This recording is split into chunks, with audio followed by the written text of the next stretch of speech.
এমনভাবে এগুলো অক্টোপাসের মতো মুসলিম জাতিগুলোকে গ্রাস করে ফেলেছে, এমন কোনো মুসলিম কান্ট্রি নাই যেগুলো এগুলোর বাইরে চলে যেতে পারে।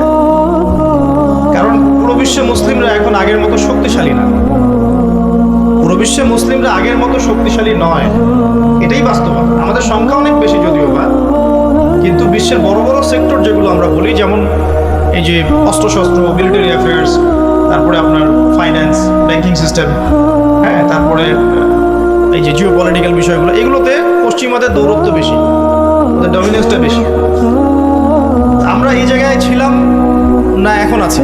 উত্তর হচ্ছে আমরা এই জায়গায় ছিলাম না, এখন আছে। আমরা এমন একটা জায়গায় ছিলাম যেখান থেকে আমরা পুরো বিশ্বটাকে শাসন করেছি। বিগত প্রায় রাসূল সাল্লাল্লাহু আলাইহি ওয়াসাল্লামের ইন্তেকালের পর থেকেও যদি ধরি, তাও প্রায় 1200 বছর। কত বছর? প্রায় 1200 বছর। শেষের এই 200-250-300 বছর আপনি দেখছেন পরিস্থিতি ভিন্ন। তো দিন বোঝাতে গিয়ে এই জায়গায় এসেছি যে প্রথমে একটা কনসেপ্ট ক্লিয়ার করতে হবে। এই কনসেপ্টটা ক্লিয়ার না করে কবরে গেলে সমস্যা আছে।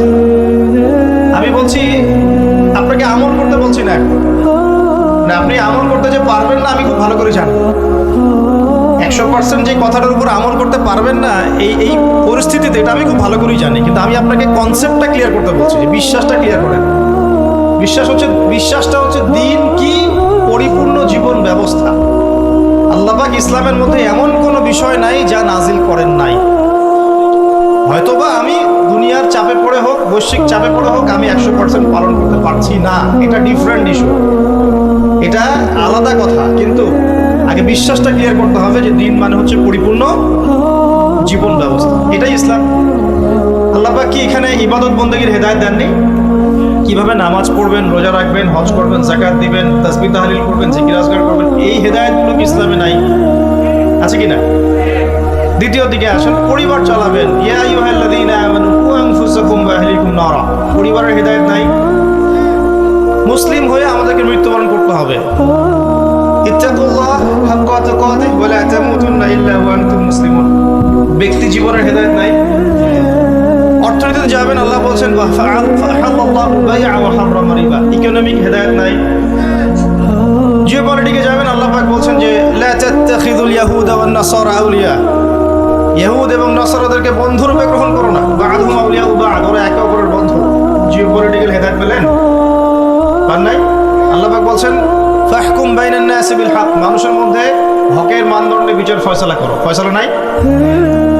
তো সবকিছু আছে কি নাই এটা আগে কথা। আর আপনি পালন করতে পারবেন না সেটা পরের ইস্যু। বা আপনি নসিহত গ্রহণ করবেন কি করবেন না, এটা আপনার ইখতিয়ার। কেউ বাধ্য করবে না, বাধ্য করবেন? কেউ কি ফোর্স করবে ইসলাম নিয়ে, চাপিয়ে দিবে আপনার উপরে? আপনাকে মানতেই হবে এমন কি কেউ বলবে? কেউ বলবে না। কিন্তু আগে তো কনসেপ্টটা ক্লিয়ার করতে হবে নাকি ভাই? ইসলামের মধ্যে পরিপূর্ণ জীবন ব্যবস্থা আছে নাকি নাই? যদি থাকে তাহলে আমাদেরকে জানতে হবে এখন যে একটা পরিপূর্ণ জীবন ব্যবস্থা থাকার পরেও কি অন্য জীবন ব্যবস্থা বা দর্শন বা ইজম এগুলো নেওয়া যাবে কিনা। উত্তরটা আল্লাহ পাক দিচ্ছেন সূরা আল ইমরানের 85 নম্বর আয়াত। কত নম্বর? 85। আল্লাহ পাক বলেন ওয়া মা ইয়াবতাগি গায়রাল ইসলামি দীনান ফালা ইউকবাল, কেউ যদি ইসলাম ছাড়া, এই দিন ইসলাম ছাড়া, যেদিন ইসলাম পরিপূর্ণ, এটা ছাড়া যদি অন্য কোনো দর্শন, ইজম বা জীবন ব্যবস্থা, দিন কেউ তালাশ করে, ফালা ইউকবাল মানে কোশ্চিন কালেও সেটা কবুল করা হবে না। দুনিয়াতে পারবে, যেতে পারে, পরকালে গিয়ে দেখবে আমল নামা সব ডিলিট হয়ে গেছে। আমল নামা কি হয়ে গেছে? ডিলিট। হ্যাঁ, বিশ্বাস করছেন না? শোনেন, একটা সূরা আছে, সূরা হুজুরাত। কোন সূরা? এই হুজুরাত সূরার মধ্যে প্রথম দিকের আয়াতগুলোটি পড়ে দেখবেন, 1 থেকে 4 নম্বর আয়াতগুলো। সাহাবীদের মধ্যে দুজন সাহাবী পরস্পরের সাথে কথা বলছেন এবং কথা বলতে গিয়ে গলার ভয়েসটা উঁচু হয়ে গেছে। আমরা হয় না? নবী সাল্লাল্লাহু আলাইহি ওয়াসাল্লাম সেখানে বসেছিলেন। এই দৃশ্যটা আল্লাহ পাক দেখে আয়াত নাযিল করে দিলেন, তোমরা সাবধান হয়ে যাও, যদি তোমরা নবীর সামনে নিজেদের কণ্ঠস্বরকে উঁচু করো, তোমাদের আমল নামা সব ডিলিট হয়ে যাবে, তোমরা টেরি পাবে। বুঝতে পারছেন? শুধু নবীর সামনে কণ্ঠস্বর উঁচু করার ফলাফল এটা। আর যদি নবী সাল্লাল্লাহু আলাইহি ওয়াসাল্লামের নাজিল করে যে শরীয়ত, এই দিন পালন না করে অন্য দিন পালন কর, তাহলে কি হবে? বুঝতে পারছেন না? একটা হাদিসে পাওয়া যাচ্ছে, তৃতীয় সিঁড়িতে নবী সাল্লাল্লাহু আলাইহি ওয়াসাল্লাম দাঁড়িয়ে বলছেন আমিন। সাহাবীরা বলছেন কেন আমিন বললেন ইয়া রাসূলুল্লাহ? নবীজি বলছেন আমি যখন তৃতীয় সিঁড়িতে ছিলাম, জিবরাইল এসে বলেছেন ধ্বংস হোক সেই ব্যক্তি যে ব্যক্তির সামনে নবীর নাম উচ্চারিত হয়েছে কিন্তু সে নবীর নাম শুনে দরুদ পড়ে নাই সাল্লাল্লাহু আলাইহি ওয়াসাল্লাম। নবীর নাম শুনে শুধু দরুদ পড়ে নাই, তাতেই তার ধ্বংসের অভিশাপ চলে আসতেছে।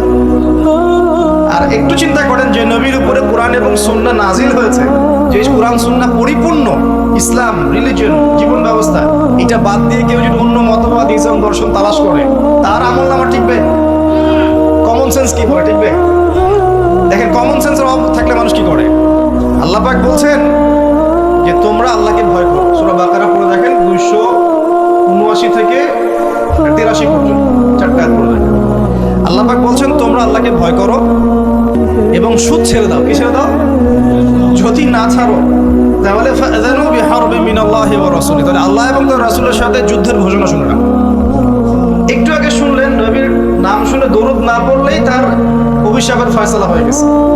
এখন যদি আপনি সুদ খাওয়ার মধ্য দিয়ে নবী এবং আল্লাহর সাথে যুদ্ধ করতে থাকেন তাহলে কবরে নিশ্চয়ই ওই নবীকে উত্তর দিতে পারবেন, হাউজে কাউসারের পানি নিশ্চয়ই পাবেন, শাফাত তো অবশ্যই পাবেন, নাকি? এগুলো কমন সেন্সের বিষয় না, সাধারণ কমন সেন্স। যদি নবী সাল্লাল্লাহু আলাইহি ওয়াসাল্লামের শানে জাস্ট দরুদ না পড়লেই এমন হয়, তার কথা সাল্লাল্লাহু আলাইহি ওয়াসাল্লাম তার কণ্ঠস্বরের উপরে গলার ভয়েস উঁচু করলেই এমন ধমক চলে আসে, তাহলে সেই নবীর সুন্নাত, সেই নবী রেখে যাওয়া দ্বীন ইসলাম মানে কোরআন এবং সুন্নাহর বাইরে গিয়ে চললে পরকালে আমি পার পাবো চিন্তা করাটা বোকামি না? এখন যখন আল্লাহ পাক বলছেন যে এখানে আমি সমস্ত বিষয় ব্যাখ্যা করেছি, কোরআন এবং হাদিসে আমি সমস্ত বিষয় ব্যাখ্যা করেছি, এটা দলিল কোরআনে আছে, এমনি এমনি বলছি না কোনো কথা। সূরা কাহাফ খুলে দেখেন 54 নম্বর আয়াত। আল্লাহ পাক বলছেন যে ওয়ালাকাদ সাররাফনা ফি হাযাল কুরআনি লিন-নাস মিন কুল্লি মাসাল, আমি এই কোরআনের মধ্যে মানব জাতির জন্য, শুধু মুসলিমদের জন্য না, মানব জাতির জন্য সমস্ত বিষয় ব্যাখ্যা করেছি। আর কিছু লাগবে? দলিল দরকার আছে?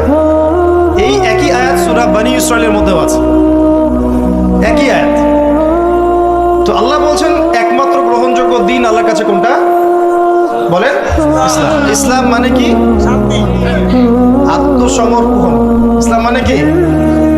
আল্লাহর সামনে আত্মসমর্পণের মাধ্যমে শান্তি অর্জন করা। কেমন করে? দলিল দিচ্ছি। ইব্রাহিম আলাইহিস সালাম ওই স্ত্রীকে রেখে আসছেন কোথায় বলেন? কাবা ঘরের পাশে, মনে আছে? খাবার নাই, পানিও নাই, আল্লাহ পাক বলছেন রেখে আসলেন। ইব্রাহিম আলাইহিস সালাম কি প্রশ্ন করেছিলেন কেন করবো আল্লাহ? এর পিছনে বিজ্ঞান কি? এই হুকুমের পিছনে দর্শন যুক্তি কি? তিনি কি প্রশ্ন করেছেন? আল্লাহ পাক বলছেন তোমার সন্তানকে জবাই করতে হবে। সন্তানকে ডেকে বলছেন ইন্নী আরা ফিল মানামি আন্নী আযবাহুকা, আমি স্বপ্নে দেখেছি আমি তোমাকে জবাই করছি, ফানজুর মাযা তারা, তোমার রায় কি আমাকে বলো। ইব্রাহিম আলাইহিস সালামকে জিজ্ঞাসা করেছেন আল্লাহ এই হুকুমের পিছনে দর্শন যুক্তি বিজ্ঞান কি? একটা মাসুম বাচ্চাকে কেন হত্যা করব? কেন বেচারাকে জবাই করব? একটা প্রশ্ন করেছেন? ইব্রাহিম সম্পর্কে আল্লাহ পাক কি বলছেন? সূরা বাকারায় চলে আসুন। আল্লাহ পাক বলছেন ইব্রাহিম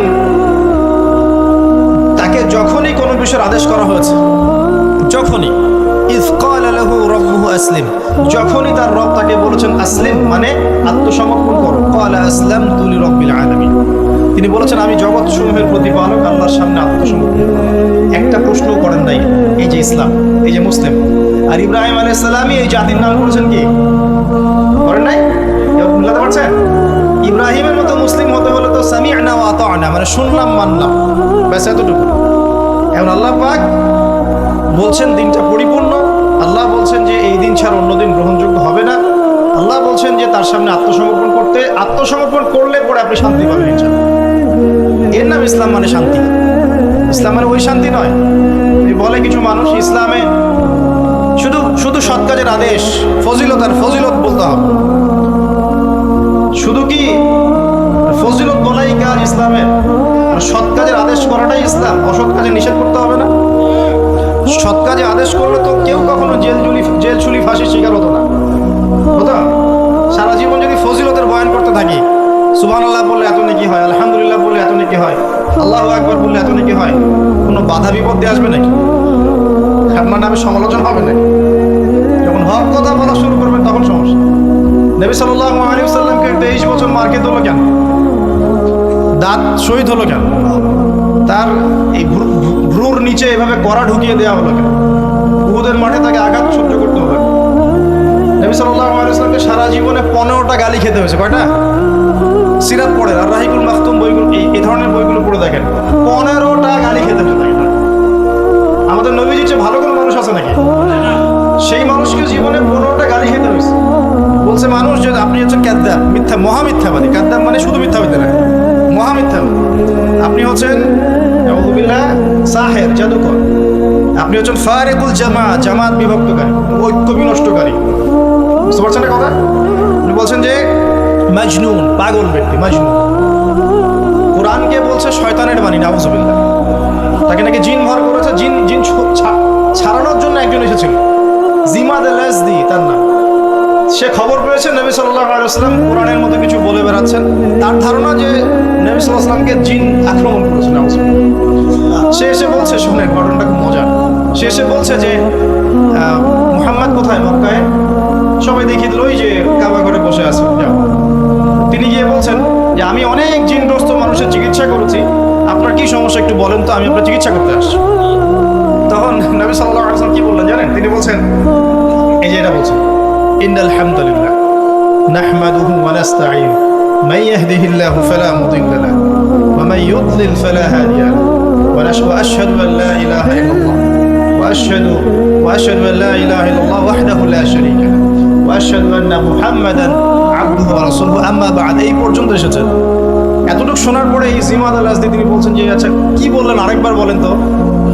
আরো একবার শোনালেন, সহিহ হাদিস। আবার বলেন দেখি, আরো একবার বলেন, আবার শুনলেন। তিনবার নবী সাল্লাল্লাহু আলাইহি ওয়াসাল্লাম এই কথাটা বললেন। কথা বলার আগেই যে হাম সানাব পড়েছেন, কথা কিন্তু এখনো বলেন নাই, হামদ এবং সানাব পড়েছেন।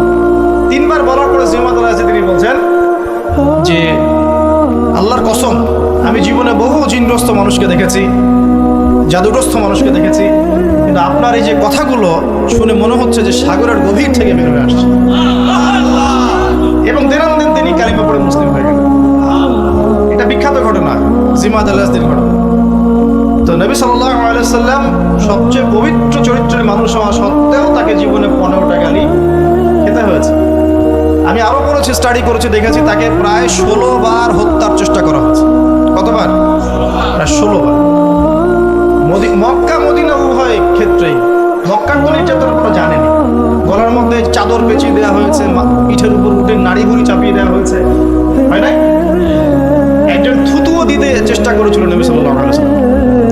আল্লাহ নবী তখন বদদোয়া করেছিলেন একটা, যে আল্লাহ তোমার জাহান্নামে যে কুকুরগুলো আছে এর মধ্যে একটা কুকুরকে এর পিছনে লেলিয়ে দিও। এরপরে কি হয়েছিল, বহু বছর পরে এই ব্যক্তি সিরিয়ার দিকে গিয়েছে সফর করতে। হঠাৎ রাত্রেবেলা দেখে যে তার তাঁবুর বাইরে বাঘ হাজির, দেখতে পারে কোত্থেকে আসলে কেউ বলতে পারে, এবং এর হাতেই তার খালাস, একবারে শেষ। তো আবার একদিন যখন তিনি নামাজ পড়ছেন, উঠে নাড়ি ভরে চাপিয়ে দেওয়া হলো। নবী সাল্লাল্লাহু আলাইহি ওয়াসাল্লাম হাত তুলে দোয়া করলেন। দোয়া করে বলেন, আল্লাহ এই যে আবু জাহাল, নাম উল্লেখ করে, আবু জাহাল, আল্লাহ যে উতবা, শাইবা, রাবিয়া, এদের নামগুলো মেনশন করে, আল্লাহ তুমি এদেরকে দেখে নিও। যতজনের নামে বদদোয়া করেছেন সবার লাশ বদরের কূপে পাওয়া গেছে। যতজনের নাম ধরে তিনি বদদোয়া করেছেন সবার লাশ 10 বছর পর বদরের যুদ্ধে কূপের মধ্যে পড়েছেন। একটু আগে বলেছিলাম না নবী সাল্লাল্লাহু আলাইহি ওয়াসাল্লামের বদদোয়া। আর আমরা যারা সারা জীবন অতিবাহিত করছি, দিনের কোনো ফিকিরই নেই, দিন পালনের কোনো ফিকির নাই, নামাজ না আছে পর্দা, না যাকাত, না ইসলামিক অর্থনীতি, না ইসলামিক পরিবার, না ইসলামিক রাষ্ট্র গড়ার কোনো চিন্তা ভাবনা, কিছুই না। তাহলে আমাদের কি হবে আল্লাহ ভালো জানে। প্রিয় ভাইরা, 16 বার তাকে হত্যা করার চেষ্টা করা হয়েছে, এটা আমি পেয়েছি। এমনকি মক্কা বিজয়ের পরে যখন তিনি তাওয়াফ করছেন, ওই সময়ও একজন চোরাগুপ্ত হামলা চালানোর চেষ্টা করছে।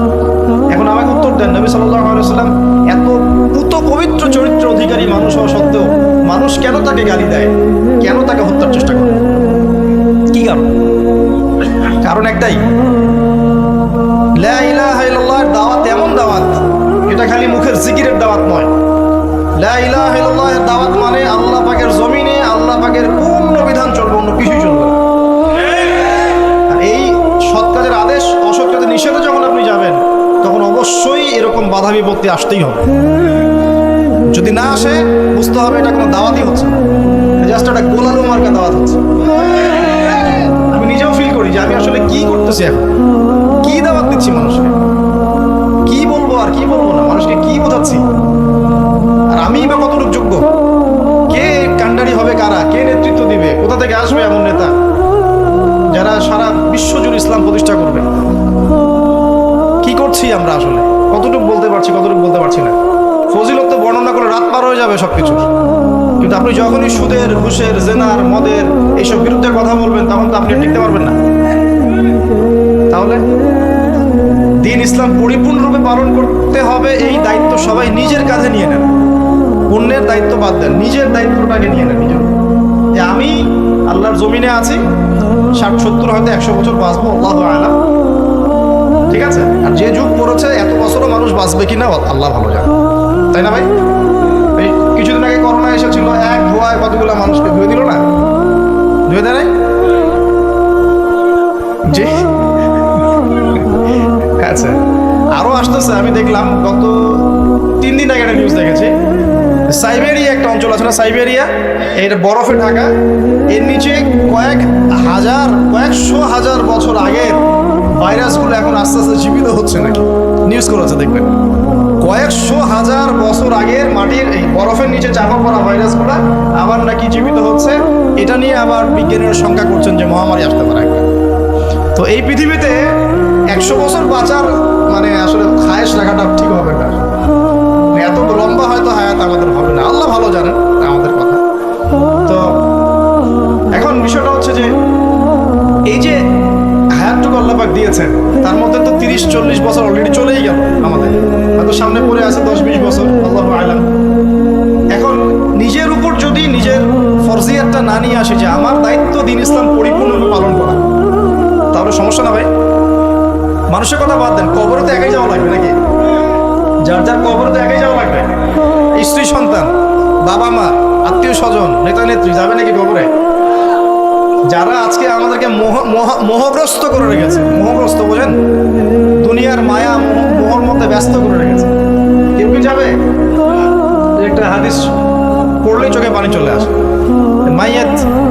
মাইয়াতকে রাখা হয় কবরে, আর মাইয়াত পায়ের খসখস শব্দ শুনতে পারে, তাকে যারা দাফন করতে আসছে তার পায়ের খসখস শব্দ সে শুনতে পারে। আল্লাহ পাক শোনায়, আল্লাহ পাক শোনালে মানুষ শুনবে না? আল্লাহ পাক যদি দেখায় মানুষ দেখবে না? তো আল্লাহ যদি কাউকে কিছু শোনান তাহলে তো সে শুনবে, সে দেখবে, সে বুঝবে।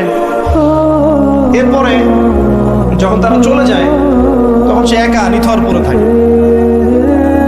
যদি মুমিন ব্যক্তি হয় তাহলে মাথার দিক থেকে নামাজ আসবে, এই যে ডান দিক থেকে যাকাত, বাম দিক থেকে রোজা, পায়ের দিক থেকে অন্যান্য সৎ আমলগুলো এসে তাকে সঙ্গ দিবে।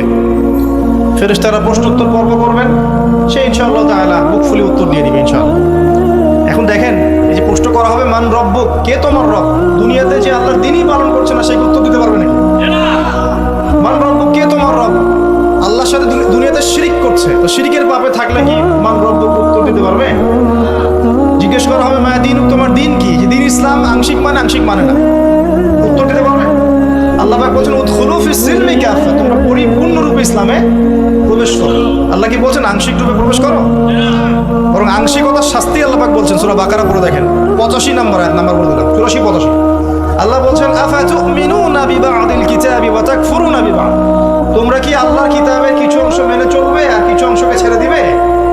ফামা জাযাউ মান ইয়াফআলু যালিক ইল্লা খিজয়ুন ফিল হায়াতিদ দুনিয়া, যারা এরকম আদর্শ চলবে, কিতাবের কিছু অংশ মানি, কিছু অংশ মানি না, আল্লাহ বলছেন দুনিয়াতেই তাদেরকে লাঞ্ছিত করে দিব। এই যে পুরো বিশ্ব জুড়ে মুসলিমদের উপর লাঞ্ছনা আসে নাই, এইটাই কারণে আসছে। আমরা কিতাবের কিছু অংশ মানি, কিছু অংশ মানি না।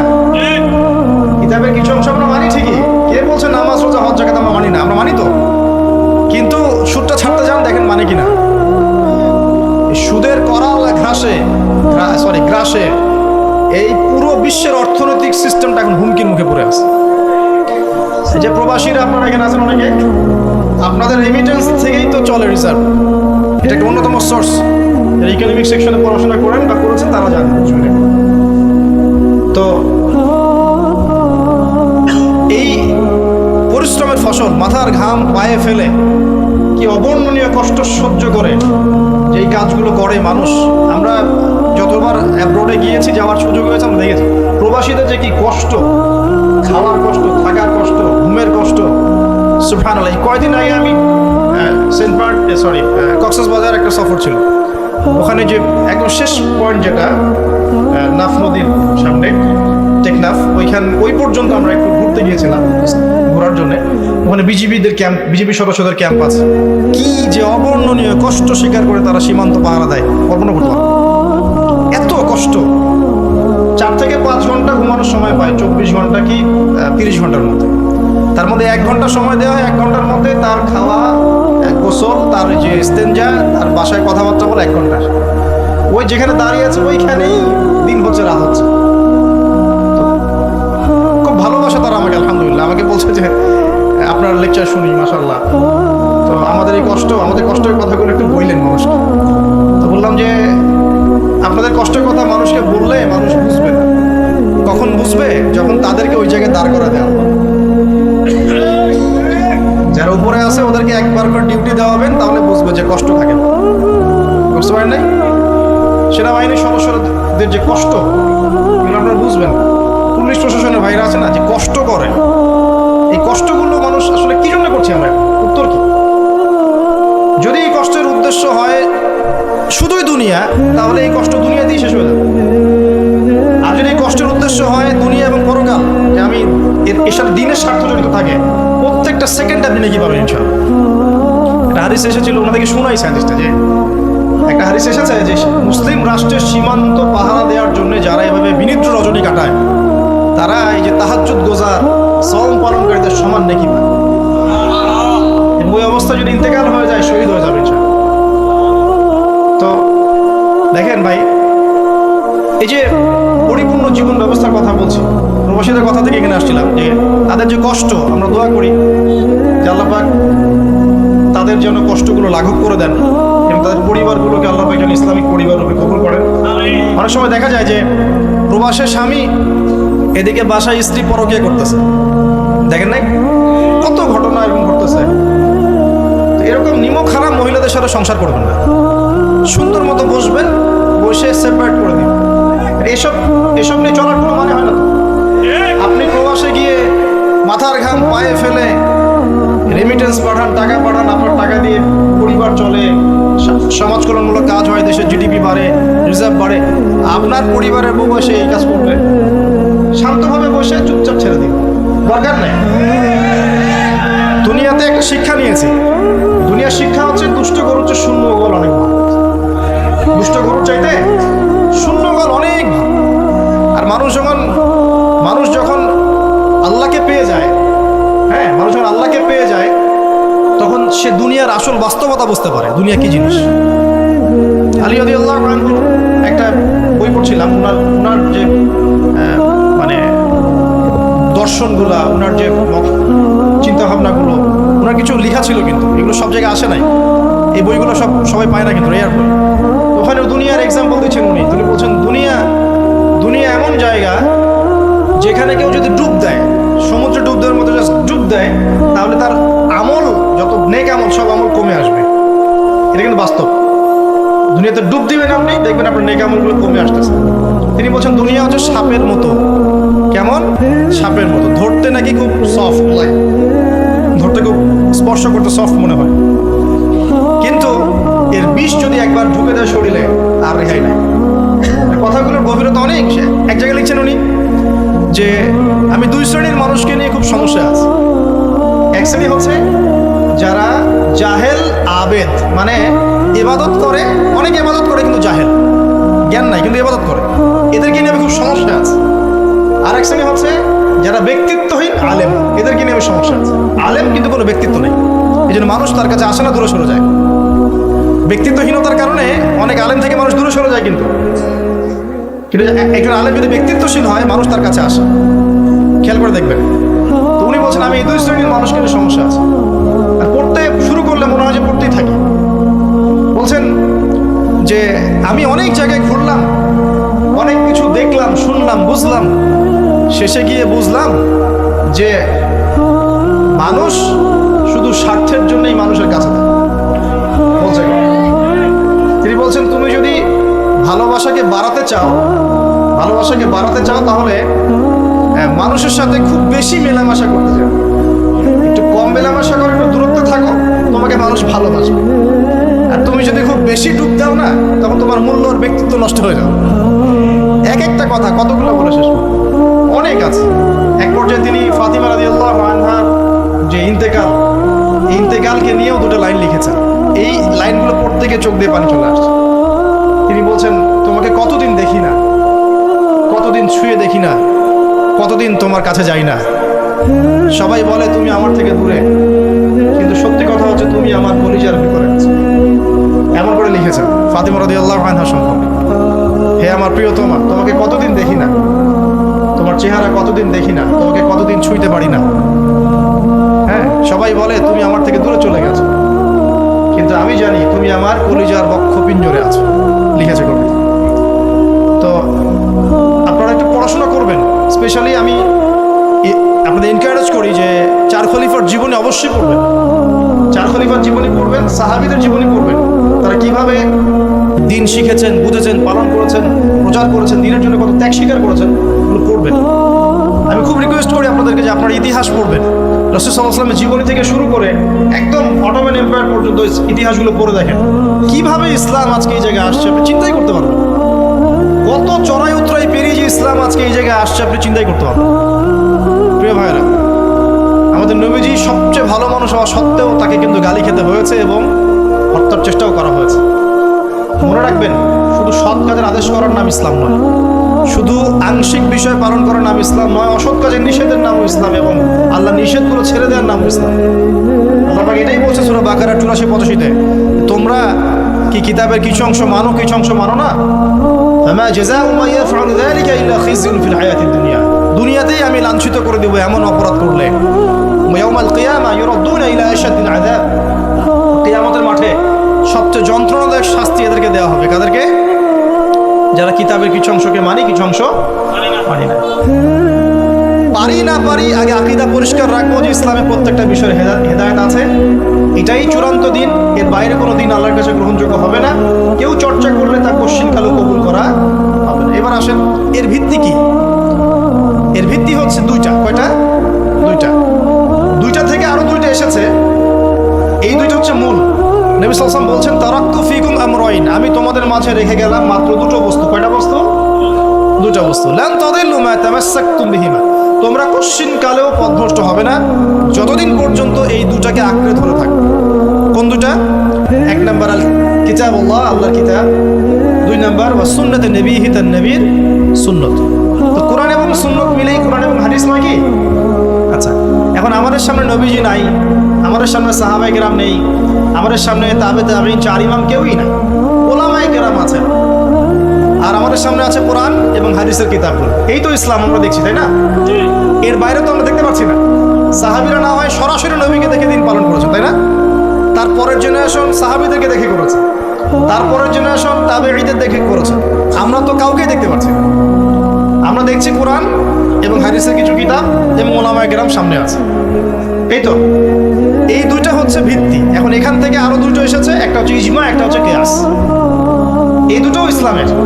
অনেকে বলে ইজমা কিয়াস ইসলামে নাই, কোরআন সুন্নাহ এই দুটাই।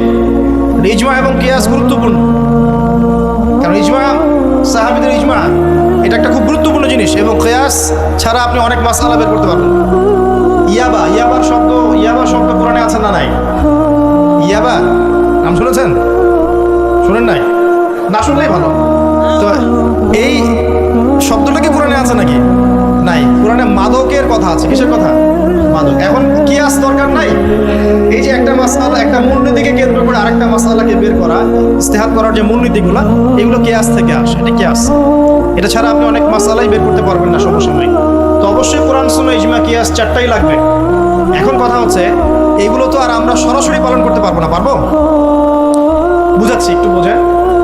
মনে করেন সামনের দিনগুলোতে দেখবেন বিটকয়েন আসবে। কি কয়েন? হয়তো অলরেডি অনেক কান্ট্রিতে চলেও আসছে। এখানে কতদিন এটা লঞ্চ হবে আল্লাহ ভালো জানেন, কিন্তু বিটকয়েন মার্কেটে আসছে। এটাকে ক্রিপ্টোকারেন্সি বলে। কি বলে? পেপার মানি নিয়ে যে কথাগুলো বলেছিলাম, কিছু তো ফলেছে নাকি ভাই? কিছু তো ফলেছে। আচ্ছা, সামনে আরো পড়বো ইনশাআল্লাহ। সাস্টেইনেবল অ্যাসেট যেগুলো আছে সেখানে সম্পদ ইনভেস্ট করেন। আপনার জমি জমা থাকলে চাষবাস করা শুরু করেন। সাস্টেইনেবল অ্যাসেট যেগুলো সেগুলোতে ফোকাস করেন। এমন কোনো জায়গায় অনেক বেশি সম্পদ ইনভেস্ট করে দিয়েন না যেটা পরে আপনার মানে পথে বসার কারণ না হয়ে যায়। তো ক্রিপ্টোকারেন্সি মনে করেন চলে আসছে, এখন আপনি বোঝেন না ক্রিপ্টোকারেন্সি কি জিনিস, সেটা হালাল না হারাম, এটা জায়েজ না জায়েজ, এগুলো মাসালা কি সবাই জানে? জানে কি? এটার জন্য কোরআন সুন্নাহ জ্ঞান লাগবে, ইকোনমিক্সে জ্ঞান লাগবে না, পড়াশোনা লাগবে। এখন সরাসরি কোরআন এবং হাদিসের বইগুলো চর্চা করে আপনি কি এর সমাধান বের করতে পারবেন কিনা? পারবেন? আপনার কি সেই জ্ঞান আছে, যোগ্যতা আছে? আর সেই যোগ্যতা কি সবার আছে? অল্প কিছু মানুষের থাকতে পারে, যারা ওলামায়ে কেরাম তাদের এই যোগ্যতা, তাদের মধ্যেও হয়তো কিছু মানুষের নাও থাকতে পারে না, কিন্তু বরেণ্য ওলামায়ে কেরাম যারা, তাদের মাঝে এগুলো থাকবে। এখন আপনি কি করবেন? কোরআন সুন্নাহকে পালন করার স্বার্থে ওলামায়ে কেরামের দ্বারস্থ হবেন এবং তাদের কাছে মাসলা মাসাইলগুলো জেনে নেবেন। তাহলে আপনি একা একা চর্চা করে বিভ্রান্ত হওয়ার সুযোগ থাকবে। এই বিষয়টা খেয়াল রাখবেন। এখন নতুন কিছু ফিতনা আসছে যে কিছু মানুষ, সবাই না, অল্প কিছু মানুষ কোরআন সুন্নাহ নিজে নিজে পড়াশোনা করেই সব কিছুর সমাধান বের করতে চাচ্ছে। এটা ঠিক না। সব কিছুর সমাধান বের করতে হলে মুস্তাহিদ হতে হবে, আর সবাই মুস্তাহিদ হতে পারবে না। সবাই কি আবু হানিফা রাহিমাহুল্লাহ হতে পারবে নাকি? সবাই কি ইমাম শাফি হবে নাকি? সবাই কি আহমদ বিন হাম্বল হতে পারবে? সবাই কি ইমাম মালিক হতে পারবে? পারবে। অতএব জ্ঞান চর্চার স্বার্থে, দিন পালনের স্বার্থেই ওলামায়ে কেরামের দ্বারস্থ হতে হবে, হকপন্থী ওলামায়ে কেরাম। এমন ওলামায়ে কেরামের কাছে আবার যায় না যার সকালে চা খাওয়ার সময় একটা ফতোয়া থাকে, বিকেলবেলা একটা মায়ের খেয়ে রাত্রে ফতোয়া আবার উল্টা যায়। এই জায়গায় আবার তাহলে সমস্যা। ঠিক আছে? তো আল্লাহ পাক আমাদের বরেণ্য ওলামায়ে কেরামদেরকে হেফাজত করুন, দোয়া করি, এবং তাদের নেক হায়াতে বরকত দান করুন, এবং তাদের মাধ্যমে দিনের আরো বড় বড় খেদমত আঞ্জাম দেওয়ার তৌফিক আল্লাহ দেন। এবং যুব সমাজকে রিকোয়েস্ট করবো, আপনারা ডিটাচড হয়ে থাকবেন, ওলামায়ে কেরাম থেকে ডিটাচড হয়ে আপনারা দিন পালন করতে যাবেন না, তার সাথে সম্পর্ক রেখেই দিন পালন করবেন ইনশাআল্লাহ। আল্লাহ সহজ করুন। এখন এই ভিত্তি পেয়ে গেলাম, এবার শেষ করার আগে আমি মূলনীতিগুলো বলে শেষ করছি। এই মূলনীতি কি ইসলাম? শোনেন, এই জায়গাটা একটু ভালো করে শোনেন।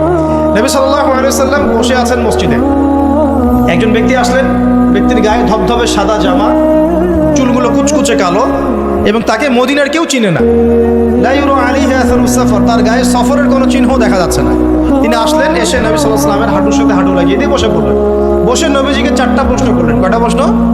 4টা। তার মধ্যে প্রথমটা হচ্ছে আখবিরনি আনিল ইসলাম, হে মুহাম্মদ সাল্লাল্লাহু আলাইহি ওয়াসাল্লাম, আমাকে ইসলাম সম্পর্কে বলো যে ইসলাম কি, ইসলাম কি জিনিস, ইসলামের ব্যাখ্যা কি, সংজ্ঞা কি? নবীজি বলছেন সাল্লাল্লাহু আলাইহি ওয়াসাল্লাম, আর ইসলাম হচ্ছে আন তাশহাদা লা ইলাহা ইল্লাল্লাহ, তুমি সাক্ষ্য দিবে যে আল্লাহ ছাড়া কোনো ইলাহ নাই, ওয়া আন্না মুহাম্মাদান আবদুহু ওয়া রাসূলুহু, এবং মুহাম্মদ সাল্লাল্লাহু আলাইহি ওয়াসাল্লাম আল্লাহর বান্দা এবং রাসূল। এটা এক নাম্বার ইসলামের ভিত্তি। এটা নাম্বার 1 হলো কালিমা। কালিমার মধ্যে 2টা অংশ। কয়টা অংশ? একটা হচ্ছে লা ইলাহা ইল্লাল্লাহ, মানে আল্লাহ পাকের তাওহীদ ছাড়া অন্য কোনো কিছু চলবে না। 2 নাম্বার হচ্ছে মুহাম্মদুর রাসূলুল্লাহ, মানে নবীর সুন্নাত ছাড়া অন্য কোনো সুন্নাত চলবে না। সিম্পল। লা ইলাহা ইল্লাল্লাহ মানে আল্লাহ ছাড়া কিছুই নাই, মানে আল্লাহ ছাড়া কোনো রিজিক দাতা নাই, কোনো পালনকর্তা নাই, কোনো সন্তান দাতা নাই, কোনো জীবন দাতা নাই, কোনো মৃত্যু দাতা নাই, কোনো বিধান দাতা নাই, আল্লাহ ছাড়া কিছুই নাই। আল্লাহ পাকই সব, আল্লাহ থেকে সব হয়। নাকি অন্য কোনো ইলাহ আছে? আস্তাগফিরুল্লাহ, অন্য কোনো ইলাহ আছে? নাই। তো এটা হচ্ছে শিরক মুক্ত তাওহীদের স্টেটমেন্ট। লা ইলাহা ইল্লাল্লাহ মানে শিরক মুক্ত তাওহীদ। শুধু এটা মুখের জিকির না, পালন করে দেখাতে হবে। যদি ইবাদত বন্দেগীতে আপনি আল্লাহর দাসত্ব করেন, সেজদা দেন, আল্লাহকে সেজদা দেন, ইবাদতে লা ইলাহা ইল্লাল্লাহ ঠিক আছে। অর্থনীতিতে গিয়ে আপনি সুদ খাচ্ছেন, আল্লাহর বিধান মানছেন না, ওখানে লা ইলাহা ইল্লাল্লাহ ঠিক নাই। বুঝতে পারছি না? জীবনের সব ক্ষেত্রেই লা ইলাহা ইল্লাল্লাহ আনতে হবে, তারপরে তো হবে লা ইলাহা ইল্লাল্লাহর কায়েম। তাহলে তো হইল না কিছু। 2 নাম্বার মুহাম্মদ রাসূলুল্লাহ মানে আপনি অন্যের মন করা কোনো আদর্শ, দর্শন, সুন্নাত ফলো করতে পারবেন না। আপনাকে মুহাম্মদ সাল্লাল্লাহু আলাইহি ওয়াসাল্লামকেই রোল মডেল মানতে হবে। এর নাম মুহাম্মদ রাসূলুল্লাহ। যদি কেউ মুহাম্মদ রাসূলুল্লাহ বলে অন্য কাউকে তার আদর্শ মেনে চলে, তাহলে মুহাম্মদ রাসূলুল্লাহ কেটে গেছে। এখানেও একই কথা, নামাজে দাঁড়িয়েছেন, রাসূলের মতো নামাজ পড়ছেন, মাশাআল্লাহ। রোজা করছেন রাসূলের মতো, হজ ওমরা সব রাসূলের তরিকায় হচ্ছে, তাসবিহ তাহলিল সব রাসূলের তরিকা হচ্ছে, অর্থনীতিতে গিয়ে রাসূলের তরিকা চলে না, তাহলে এখানে আর মুহাম্মদ রাসূলুল্লাহ থাকলো না। আমি মনে হয় বুঝাতে পারছি না, মানে জীবনের সব ক্ষেত্রেই লা ইলাহা ইল্লাল্লাহ মুহাম্মাদুর রাসূলুল্লাহ থাকতে হবে, শুধু একটা অংশে নয়। এটা এক নাম্বার। দুই, ওয়ান তুকিমাস সালাহ, এবং যখন তুমি সালাত কায়েম করবে, ইসলামের 2 নম্বর পিলার কি? সালাত কায়েম করা। সালাতের বিষয়ে জাস্ট 2টো হাদিস বলে দিই আমি, তাহলে আপনার যথেষ্ট হবে ইনশাআল্লাহ। একটা হাদিসে নবীজি বলেছেন, মান তারাকা সালাতান মুতাআম্মিদান ফাকাদ কাফার, কেউ যদি ইচ্ছাকৃতভাবে নামাজকে ছেড়ে দেয় সে ব্যক্তি কিন্তু কুফরি করলো। কি করলো? আমরা যারা নামাজ পড়ছি না আমরা কিন্তু কুফরির মধ্যে আছি। মুয়াজ বিন জাবাল রাদিয়াল্লাহু আনহু নবীজি বলেন, মান তারাকা সালাতান মুতাআম্মিদান ফাকাদ বারিআত মিন জিম্মাতিল্লাহ, কেউ যদি নামাজ ছেড়ে দেয়, ফরজ নামাজ তার উপর ছেড়ে দেয়, ত্যাগ করে, সে ব্যক্তি আল্লাহর জিম্মাদারি থেকে মুক্ত হয়ে গেল। আল্লাহর জিম্মাদারি নাই তার কারণে, আল্লাহ পাকের কোনো রেসপন্সিবিলিটি নাই তার উপরে, আল্লাহ ছেড়ে দিয়েছেন তাকে, যাও। একটা হাদিস আছে, বাইনা রাজুলি ওয়া বাইনা শিরকি ওয়াল কুফরি তারকুস সালাহ, একজন আল্লাহর বান্দা আর একজন কাফের মুশরিকের মাঝে পার্থক্যই নামাজ। নামাজ নাই, ইসলাম নাই। শুধু আইওয়াস শোডাউন দিয়ে কিচ্ছু হবে না ভাই, 5 ওয়াক্ত নামাজ আগে ঠিকঠাক মতো পড়তে হবে না ভাই। আমাদের যুব সমাজ এখন রাত 3:30টায় খেলা দেখতে ওঠে, তাহাজ্জুদে ওঠার সুযোগ হচ্ছে না, ফুরসত হচ্ছে না। 3:30 4টা হলেও উঠতে হবে, অ্যালার্ম দিয়ে রাখবে, আর্জেন্টিনার খেলা আছে, কিন্তু আর 1 ঘন্টা পরে ফজরের নামাজ, ওই খেলা দেখি ঘুম, ফজরের নামাজ। এই যে ঢাকায় দেখলেন না, ছবি দেখলে মনে হয় একটা তিল পরিমাণ জায়গা নেই মানুষের দাঁড়ানো, পর্দার সামনে একটা তিল পরিমাণ জায়গা নেই মানুষের দাঁড়ানো, হইহুল্লা করতেছে, নাচছে গাচ্ছে, স্মোক করতেছে, ড্রিঙ্কস করতেছে। মিডিয়া এগুলোকে প্রমোটও করতেছে। মিডিয়া প্রমোট করছে মানে কি? মিডিয়া দেখাচ্ছে মানে বিশ্ব কত ভালো আছে এখন, কত সুখ আমাদের, হ্যাঁ আমাদের সুখী সুখ, খালি সুখে সমৃদ্ধ জীবনযাপন করতেছে, খেলা দেখতে নাচতেছে নাকি। অথচ দেখেন ইকোনমিক সেকশনের কি অবস্থা, দেখেন কি অবস্থা দেশ। এই যে আমাদের সমাজের, যুব সমাজের নৈতিকতার অবস্থাগুলো দেখেন, ধর্ষণের হার দেখেন, জেনার হার দেখেন, মাদকাসক্ত মানুষদের হার দেখেন, কত হারে মানুষ মাদক খাচ্ছে, পরকীয়ার হার দেখেন, ব্লু ফিল্মসের হার দেখেন। ওদের ভাবখানে এমন যে খুব সুখ আমার জীবনে, খেলো আর খেলো। খেলার দলিল তো কোরআনে আছে তো, হ্যাঁ আল্লাহ পাক বলছেন এই দুনিয়ার জীবনটা হচ্ছে খেলতামাশার দলিল, খেলার দলিলও কোরআনে তো আছে। ওমা হাযিহিল হায়াতুদ দুনিয়া ইল্লা মাতাউল গুরুর, এরকম একটা আয়াত আছে সূরা হাদীদের মধ্যে। আল্লাহ পাক আছে, আল্লাহ পাক বলেছেন যে ই'লামু, তোমরা জেনে রাখো, আন্নামাল হায়াতুদ দুনিয়া লাইবু ওয়া লাহু, তোমরা জেনে রাখো যে এই দুনিয়ার, পুরো দুনিয়ার জীবনটাই খেলা, খেলতামাশা, ওয়া লাহু, ঠাট্টা হাসি ঠাট্টা, মানে এটা কি বলা বাংলা দিয়ে, ভ্রম, মায়া মোহ ভ্রম। তোমরা জেনে রাখো দুনিয়ার জীবনটা খেলা, খেলতামাশা, ভ্রম, মিছে মায়া। ই'লামু আন্নামাল হায়াতুদ দুনিয়া লাইবু ওয়া লাহু ওয়া যিনাতুন ওয়া তাফাখুরুম বাইনাকুম ওয়া তাকাসুর, এবং দুনিয়ার জীবন হচ্ছে একে অপরের সাথে প্রাচুর্যের প্রতিযোগিতা। এইগুলা আল্লাহ পাক বলছেন, তো খেলার দলিল তো কোরআনেও পাওয়া যাচ্ছে না? দুনিয়ার জীবনটাকে আল্লাহ বলছেন ওমা হাযিহিল হায়াতুদ দুনিয়া ইল্লা মাতাউল গুরুর, পুরো দুনিয়ার জীবনটাই হচ্ছে মাতাউল গুরুর, প্রতারণা, ধোঁকা, মরিচিকা ছাড়া কিছুই না। আর প্রমোট করা হয় যে বিউটি কন্টেস্ট হচ্ছে, মনে হচ্ছে কত সুখ আমাদের, হ্যাঁ মেয়েরা একদম অর্ধনগ্ন নগ্ন হয়ে ফ্যাশন শো করছে, প্রমোট করছে, দেখো এগুলো সবাই কি সুন্দর জিনিস, কত সুখ, কত সুখে আছি আমরা। খেলতেছে মানুষ, দেখো ব্রাজিল আর্জেন্টিনা খেলা হচ্ছে, কত সাপোর্টার, কত সুখ, কত মজা, কত লাজ্জাত দুনিয়াতে, হ্যাঁ মানে কি প্রমোট করতেছে দেখেন।